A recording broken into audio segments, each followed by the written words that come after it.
Hello students, welcome back to Shubham lecturer channel. तो student, इस video में हम क्लास 12 फिजिक्स एनसीईआरटी के सेकंड चैप्टर जिसका नाम है स्थिर विद्युत विभव तथा धारिता से 7 इंपॉर्टेंट क्वेश्चन आंसर को देखेंगे। हम इस वीडियो में इस चैप्टर के 7 महत्वपूर्ण प्रश्न और उनके उत्तर को समझेंगे।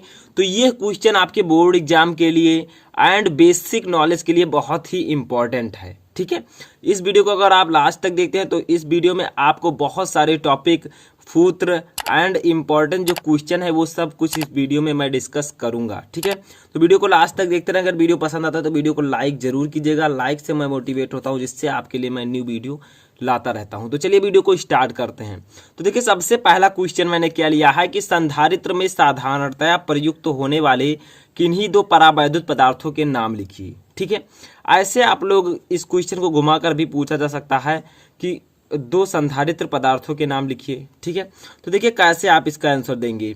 तो संधारित्र में साधारणतः दो आपको पदार्थ लिखना है जो कि परावैद्युत हो। तो परावैद्युत पदार्थ जब मैं आपको पढ़ा रहा था चालक तथा परावैद्युत टॉपिक एक ही वीडियो में, तो उसमें मैंने आपको एग्जाम्पल ही बताया था। ठीक है, तो चलिए यहाँ पर देखते हैं कागज और आपका दूसरा है मोम। तो यहाँ पर कहा गया है कि संधारित्र में साधारणतः प्रयुक्त होने वाले किन्हीं दो परावैद्युत पदार्थों के नाम लिखिए। तो ये है आपका कागज और मोम। ठीक है, तो ऐसे आप लोग याद रखिएगा। उसके बाद में हमारा सेकंड क्वेश्चन देखिए क्या है कि जर्मेनियम, अभ्रक तथा कार्बन में से कौन सा परावैद्युत है। इन तीनों में से कौन सा पदार्थ परावैद्युत है। ठीक है, तो जर्मेनियम नहीं है, ना ही कार्बन है। आपका जो परावैद्युत पदार्थ है वो है अभ्रक। तो इसका सही आंसर होगा अभ्रक। तो मैं यहाँ पर अभी 1 लाइन आंसर बता रहा हूँ, क्वेश्चन आंसर। अभी मैं आपको और भी अच्छा न्यूमेरिकल भी बताऊंगा। ठीक है, तो ये समझ में आया। ऐसे आप लोग याद रखिएगा, ये अभ्रक जो है ये एक परावैद्युत पदार्थ है।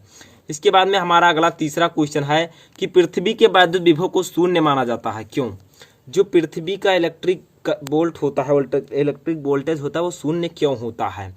क्यों होता है? क्योंकि जो पृथ्वी है इसकी धारिता, पृथ्वी की धारिता अनंत है। ठीक है, अनंत है। पृथ्वी की जो धारिता है वो अनंत है, इसीलिए पृथ्वी के वैद्युत विभव को शून्य माना जाता है। अब अनंत क्यों हो, चलिए इसको समझ लेते हैं। क्योंकि मैंने आपको बताया है एक फार्मूला जो शायद आपको याद हो। ठीक है, वो क्या है, धारिता को हम डिनोट करते हैं सी से। तो यहाँ पर हम लिख देते हैं सी, कैपिटल सी इक्वल टू सी बराबर क्यू अपान बी। ठीक है, क्यू अपान वी होता है। तो देखिए क्यों होता है ये C बराबर क्यू अपान बी। तो यहाँ पर कहा गया कि पृथ्वी के वैद्युत विभव को शून्य माना जाता है, क्यों। तो देखिए इसका वैद्युत विभव जब शून्य होगा तो इसकी धारिता क्या होगी, अनंत होगी। ठीक है, ये बहुत ज्यादा है धारिता, तभी इसका विद्युत विभव शून्य है।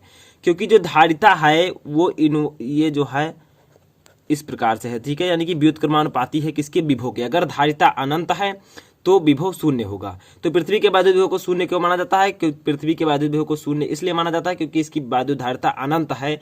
ठीक है, जिसकी कोई सीमा नहीं है। समझ में आया। तो इस प्रकार से आप समझ सकते हैं फार्मूले से भी। इसके बाद में हमारा चौथा क्वेश्चन क्या है, देखिए, क्या कोई ऐसा चालक है जिसे असीमित आवेश दिया जा सके। क्या संसार में, वर्ल्ड में कोई ऐसा चालक है जिसे हम असीमित आवेश दे सकें। ठीक है, तो इसका सही आंसर क्या होगा, तो इसका सही आंसर होगा पृथ्वी। ठीक है,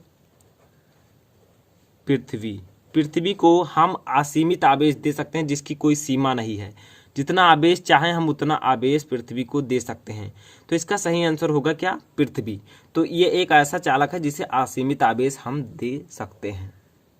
इसके बाद में देखिए हमारा जो पांचवा क्वेश्चन है ये एक न्यूमेरिकल है, बहुत ही छोटा सा न्यूमेरिकल है और ये आपको समझ में आ जाएगा। क्या है कि 1 म्यूएफ यानी कि 1 माइक्रोफैरड, 2 माइक्रोफैरड तथा 3 माइक्रोफैरड धारिता के 3 संधारित्र परस्पर समांतर क्रम में जोड़े गए हैं। इनकी समतुल्य धारिता क्या होगी। ठीक है, तो ये आपका क्वेश्चन है। तो यहाँ पर जो इनकी समतुल्य धारिता होगी इसका आंसर तो हम सिंपली दे सकते हैं कि 6 माइक्रोफैरड होगी। बट क्यों होगी, ठीक है, इसका आंसर है क्यों होगा। तो आप लोगों को पता होगा, मैं आपको बता दूं कि जो संधारित्र होता है वो अगर समांतर क्रम में जुड़ा हुआ है। ठीक है, तो देखिए समांतर क्रम में अगर जुड़ा होता है तो इसका फार्मूला होता है C equal to C1 plus C2 plus C3। यानी कि जब समांतर क्रम में कई संधारित्र जुड़े होते हैं, यहाँ पे 3 संधारित्र दिया गया है, 1 म्यूएफ, 2 म्यूएफ और 3 म्यूएफ धारिता का। ठीक है, तो देखिए मैंने पहली धारिता, दूसरी धारिता और तीसरी धारिता यहाँ पे लिखी, ठीक है। और इसकी पूरी धारिता, समतुल्य धारिता हमें निकालनी है।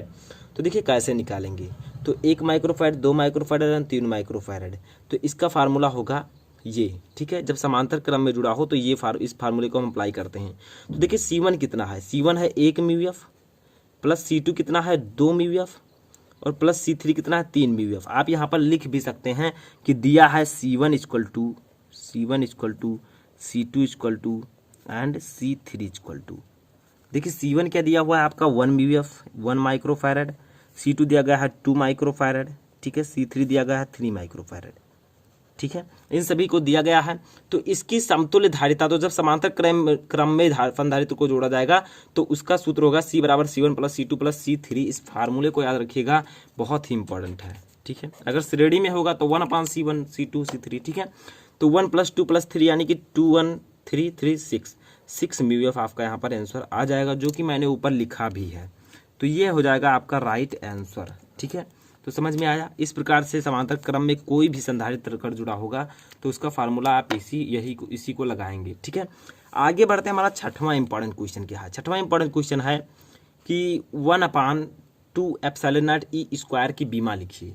अब 1/2 एप्सिलॉन नॉट ई स्क्वायर होता क्या है। ये आपका ऊर्जा घनत्व बराबर U बराबर होता है 1/2 एप्सिलॉन नॉट ई स्क्वायर, ठीक है। तो इसकी बीमा क्या होगी। तो इसकी बीमा जो होती है वो होती है ML -1 T -2, ठीक है। ये इसकी बीमा होगी क्यों, क्योंकि अब सारे यहाँ पर आप लोग सभी की वैल्यू रख देंगे E, यानी कि विद्युत क्षेत्र की तीव्रता की बीमा आप रख देंगे और आपका ये बीमा निकल आएगा, ठीक है। तो ये होती है 1/2 एप्सिलॉन नॉट ई स्क्वायर की बीमा। तो आई होप कि आपको ये समझ में आ चुका होगा। ये था आपका छठवां क्वेश्चन। हमारा लास्ट क्वेश्चन आता है लास्ट में, क्या है ऊर्जा घनत्व से आप क्या समझते हैं।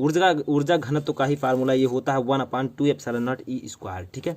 तो ऊर्जा घनत्व से आप क्या समझते हैं। तो इसका चलिए हम डेफिनेशन लिख देते हैं, ठीक है। तो डेफिनेशन होता क्या है, संधारित्र के एकांक